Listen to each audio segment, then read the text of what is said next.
I never understood the lack of support because I'm the only show that ever put rappers on. But we don't see it like that.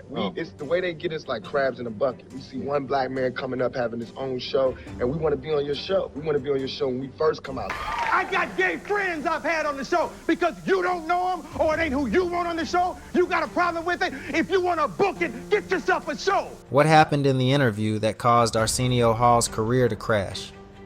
Why did this interview become so famous and end his show for good? How did it affect his reputation in the entertainment world? I wanted to diversify. I wanted to, I wasn't the guy that was supposed to do it straight through. I was supposed to go away and have other experiences. Was it really one bad interview that led to his downfall, or were there other reasons behind it? Let's take a closer look at the interview that changed everything. The Arsenio Hall Show was a very popular late-night talk show that first aired in 1989.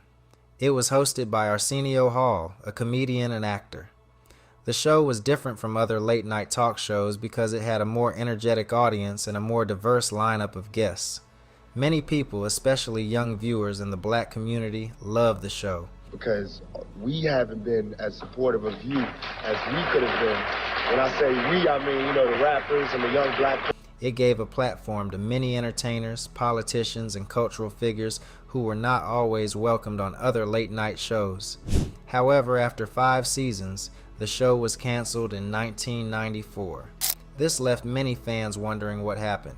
But before we get into why the show was canceled, let's talk about some serious accusations that were made against Arsenio Hall. What do you think about the positive efforts that have come out of the music industry, like the We Are the World thing and Live Aid, things like that? I think that's brilliant. I think that on the part of the artists that were involved, it was brilliant.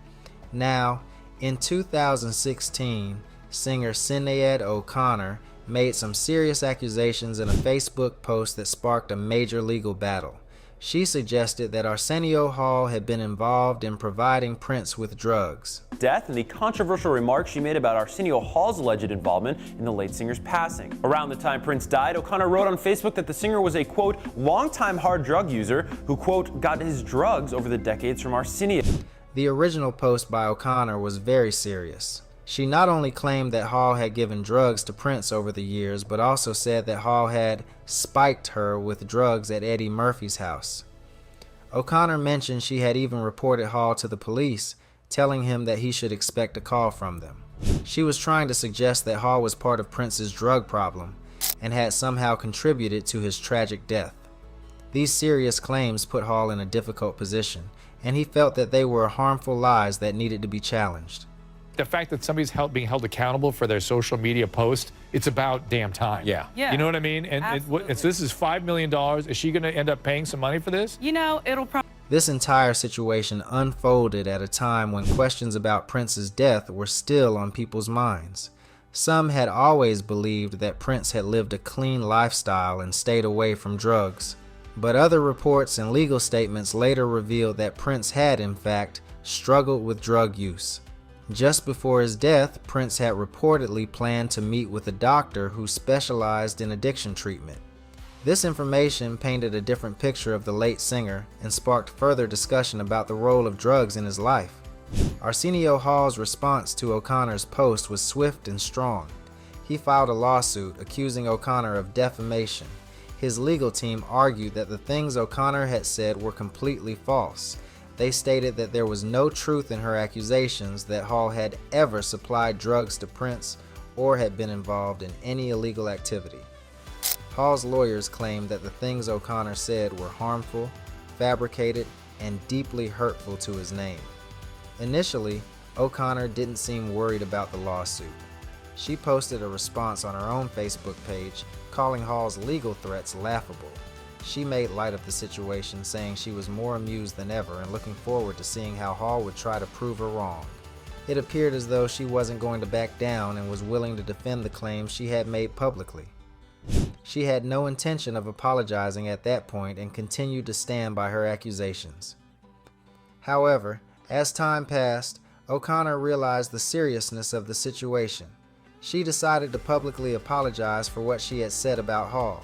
She admitted that she was wrong to suggest that he had been involved in Prince's drug use or that he had anything to do with Prince's death. The case was resolved, and Hall's reputation was restored. Well, now almost a year later, O'Connor is taking back what she said, telling TMZ, "I apologize for my Facebook post about Arsenio to the extent that anyone thought I was accusing him of acting as Prince's drug dealer and supplying him with illegal hard drugs." Arsenio Hall and Jay Leno were both big names in late-night TV. Johnny Carson, Jay Leno, and David Letterman are often thought of as the top hosts.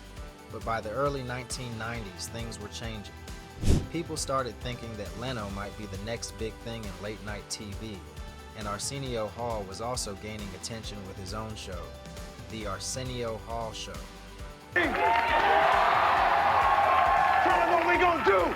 Let's get busy. Go. The Arsenio Hall Show became very popular quickly. It was seen as something fresh and new. People loved Arsenio because his show felt different from the usual late-night programs. But in 1992, Jay Leno became the host of The Tonight Show, replacing Johnny Carson. He was lecturing the Japanese government there. They need to do more to stimulate their economy. See, that's Clinton's solution to everything. More stimulation. More stimulation. That's the key. More stimulation. When Arsenio Hall was asked about Leno in an interview in 1992, he didn't hold back. He didn't seem to be a big fan of Leno. Arsenio said that Leno was trying to hire people from his staff to work for him. Arsenio heard that Jay sent flowers to some of his staff members to try to convince them to join him. Arsenio wasn't worried though. He felt that a talk show is like a team, and he didn't believe that Leno could just take his staff. In short, it looks like Arsenio Hall didn't think much of Jay Leno at the time. He didn't shy away from mentioning that he knew Leno was trying to compete with him. Arsenio was confident in his own show and didn't let Leno's actions bother him. Arsenio didn't hold back any of his feelings. On the show tonight, an old friend of mine and one of the funniest men around. I am so glad he is here tonight. Arsenio Hall is here tonight. Yes! Hall also criticized Leno's style of interviewing, which he felt made conversations on The Tonight Show feel less real. Hall said that Leno often used cards during his interviews, which made the conversation seem scripted and unnatural. Hall explained, "I try to be freewheeling to keep it loose and spontaneous. When you watch Leno work, he has cards there. I don't want to have cards. That takes away from the ability to have a real conversation. You can't listen with cards." So when Leno stepped in, it was a big change that many people felt uncomfortable with. Hall was no exception. He said, "I think Jay Leno better just step into a new pair of shoes. He can't replace Johnny. No one will ever reign like he reigned, and I think it's an insult to his legacy to say Jay is replacing him." In Hall's eyes, Carson was irreplaceable. He felt that people should stop comparing Leno to Carson because Carson's place in television history was secure.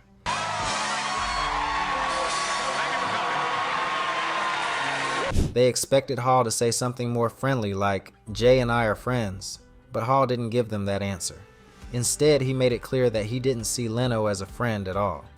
He said, "Jay and I are not friends. I think people don't know the definition of the word. I have friends, and I have no problem becoming the friend of a competitor." Hall was very firm in his stance that while he could be friendly with other people in the industry like Dennis Miller, he didn't consider Leno a friend.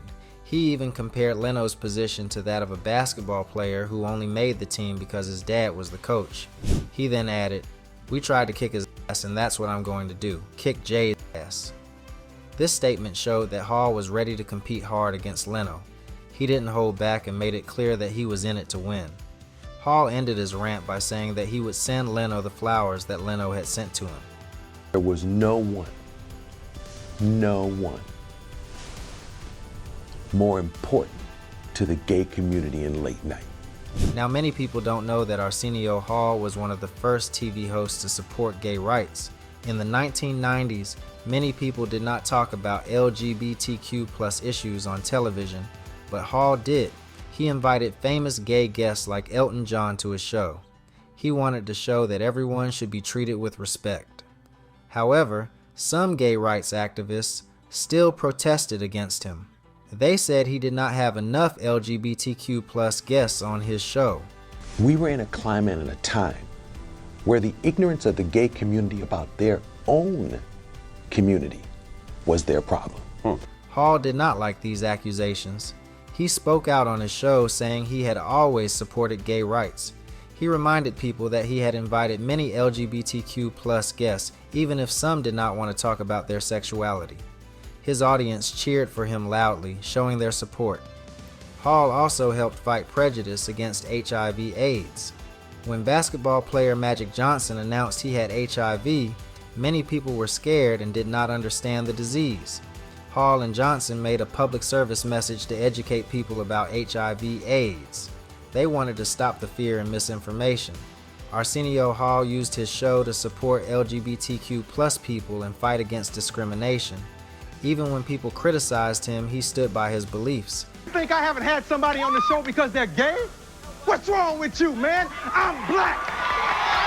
I'm black, man. But then came 1991, Arsenio got into a heated argument with gay rights activists from a group called Queer Nation. These activists interrupted the filming of his show because they believed Hall was not inviting openly gay guests. They felt he was ignoring the LQB+ community, which upset them. But Hall strongly disagreed. He was not afraid to speak his mind, and he responded to the protesters right there on his show. I'm black, man. I'm the biggest minority you know about. I don't want to hear that gay trash, man. Hall told them that he had many gay guests, but their personal lives were private. He believed that no one should be forced to talk about their sexuality on TV if they didn't want to. He also said he would never refuse a guest just because they were gay. The argument between Hall and the activists became very intense. Hall was frustrated and yelled at one of the protesters, saying, "You think I haven't had somebody on my show because they're gay? What's wrong with you, man?" He wanted them to understand that he was not against gay people. In fact, he had many LGBTQ+ guests on his show, but they didn't always want to talk about their personal lives on television. Got gay friends I've had on the show because you don't know them or it ain't who you want on the show. You got a problem with it. If you want to book it, get yourself a show.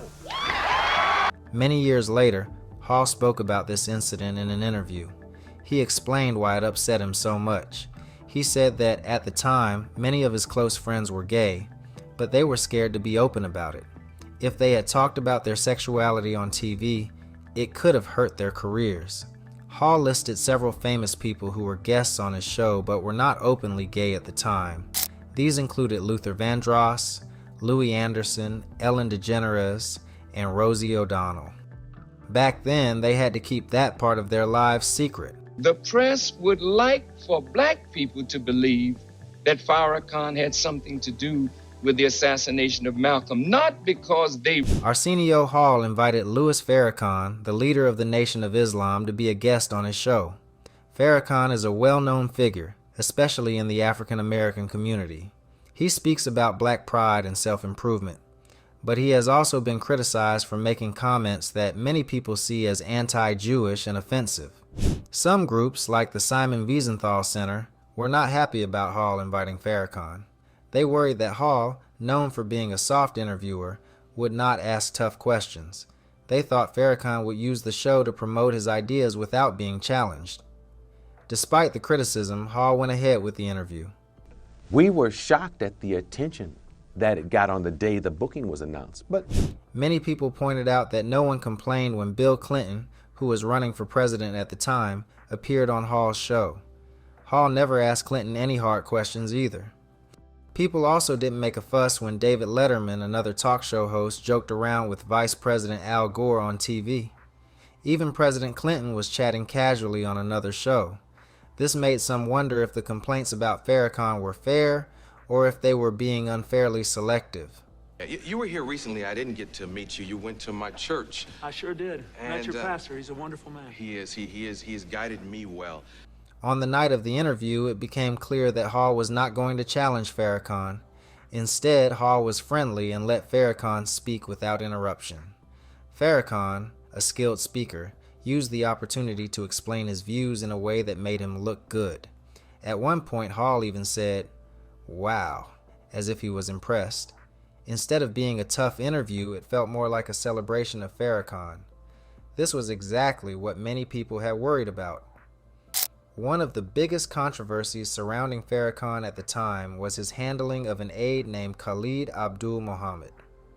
Muhammad had made several offensive remarks, including calling Jews bloodsuckers and using slurs against gay people and white people. Farrakhan suspended Muhammad but also defended what he called the truths in Muhammad's speech. Many Jewish organizations were angry about this and accused Farrakhan of spreading hate. Farrakhan, in response, suggested that the media was being controlled by Jewish people who wanted to silence him. They want to try Farrakhan and the Nation of Islam in the media and castigate us in the media. During the interview, Hall asked why so many people didn't want him to have Farrakhan on his show. This was an easy question for Farrakhan to answer, and he used it to make himself look like a victim. He said that people were afraid of what he had to say because he spoke the truth. He suggested that there was a secret effort to stop him from speaking. The audience clapped, making it seem like they agreed with him. This was exactly the kind of response that Farrakhan wanted. Hall then asked Farrakhan if he had ever been invited to other talk shows hosted by black people like Oprah Winfrey or Montel Williams. Farrakhan said no and then laughed, as if to suggest that they were too afraid to have him on. This made it look like Hall was the only talk show host brave enough to give Farrakhan a platform. Farrakhan then talked about how they were trying to silence him, but he never explained exactly who they were. He made it sound like there was a secret group of people working against him. Hall agreed, saying he had also been pressured about the interview. I thought my audience would want to hear this man, and At one point, Hall brought up the fact that some people called Farrakhan the new Black Hitler. This was a very strong accusation. Hitler was responsible for the deaths of millions of people, so comparing someone to him is extreme. Farrakhan responded by saying that he never wanted to hurt anyone and asked why people were calling him that. He suggested that they were afraid he would encourage black people to fight back against their oppressors. He insisted that he had no violent intentions. Again, he never said exactly who they were, but it sounded like he was talking about Jewish people. One of the most controversial topics was a book called The Secret Relationship Between Blacks and Jews, published by the Nation of Islam. The book claimed that Jewish people played a big role in the slave trade. Many historians, including Harvard professor Henry Louis Gates Jr., criticized the book. But Hall did not bring up any of these details. He simply showed the book and asked Farrakhan to respond to the criticism. Farrakhan, of course, denied the accusations. Hall never pushed him to explain the problems with the book. I don't know who he is. I'll tell you.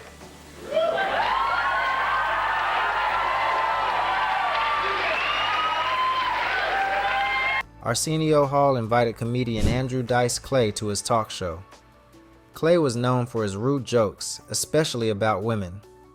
Many people did not like his comedy because they thought it was sexist and offensive. When Clay came on the show, some people were not happy. A member of the show's band even walked out in protest. Hall did not ignore the controversy. He asked Clay direct questions about his jokes and why people found them offensive.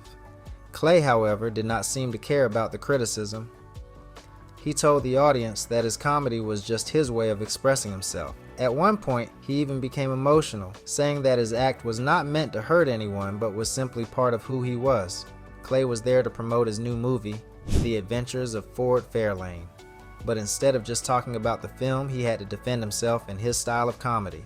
The episode showed how Arsenio Hall was willing to invite controversial guests and ask them tough questions. Some viewers appreciated this, while others felt he should not have given Clay a platform. We haven't been as supportive of you as we could have been. When I say we, I mean, the rappers and the young black crowd. The Arsenio Hall show also faced some criticism during its time on the air. One big complaint was the lack of female guests. Many people felt that the show did not invite enough female musicians and comedians. They believed the show missed a chance to feature more talented women. Critics said late-night TV already had very few female guests, and Arsenio's show could have done more to change that. Even though some female stars did appear, Many thought the show focused too much on male entertainers. Another criticism was about hip-hop. The Arsenio Hall show helped bring hip-hop to a larger audience. Many rap artists made their first big TV appearances on the show. While fans loved this, some people did not like it. They believed hip-hop was a bad influence and thought Arsenio was helping spread a culture they did not approve of. Some critics felt the show gave too much attention to rap music and not enough to other types of music. Despite these criticisms, the show was very important for many artists. It gave a platform to people who were often ignored by other late-night shows. Many African American entertainers and new musicians got a chance to shine because of Arsenio. His show made a big impact on TV and music, even if some people did not agree with everything he did. I wanted to diversify. I wanted to, I wasn't the guy that was supposed to do it straight through. I was supposed to go away and have other experiences. So let's finally talk about why the show was canceled. One of the main reasons for the cancellation was competition. When Arsenio's show started, it was fresh and different. But as the years went on, more late-night talk shows appeared. The Tonight Show with Leno and The Late Show with David Letterman were already very popular and had big celebrity guests. Other shows like Late Night with Conan O'Brien also entered the scene. Because there were so many options, viewers had more choices, and some of them started watching other shows instead of Arsenio's. Another reason for the cancellation was changing viewer habits. In the late 1980s and early 1990s, people watched TV at a certain time because they had no other way to see their favorite shows. But by the mid-1990s, things started changing. More people were recording shows to watch later, and fewer people were watching TV live. This meant fewer people were tuning in when Arsenio's show aired, and the ratings started to drop. Getting big guests was also a problem. In the beginning, Arsenio's show had major stars like Prince, Madonna, and Eddie Murphy. But over time, other talk shows got better guests. Some of the biggest celebrities chose to appear on The Tonight Show or The Late Show instead. This made it harder for Arsenio to keep his audience excited. If a talk show does not have big celebrity interviews, many people stop watching. The show's ratings started to drop in the last few months of its return. When the show came back in 2013, it started strong, but the numbers quickly went down. For example, in September 2013, the show had a 1.9 rating, but by December 2013, it dropped to 1.1. This meant that fewer and fewer people were watching. Television networks care a lot about ratings because higher ratings mean more money from advertisers. Since Arsenio's ratings kept falling, the network decided to cancel the show in 2014. Another issue was controversy. The show sometimes had guests that caused strong reactions from the public. One example was Louis Farrakhan, a controversial religious leader who appeared on the show in 1991. Some people were angry about this, and it may have hurt the show's reputation. There was also criticism that the show focused too much on a young urban audience and did not appeal to a wider group of viewers. Even though the Arsenio Hall show was canceled, it left a big mark on late-night TV. It was one of the first major late-night talk shows to focus on black culture and hip-hop. It gave a voice to people who were often ignored by mainstream media. Many fans still remember it fondly, and Arsenio himself remains a respected figure in entertainment. Although the show did not last, its influence can still be seen in today's late-night TV landscape.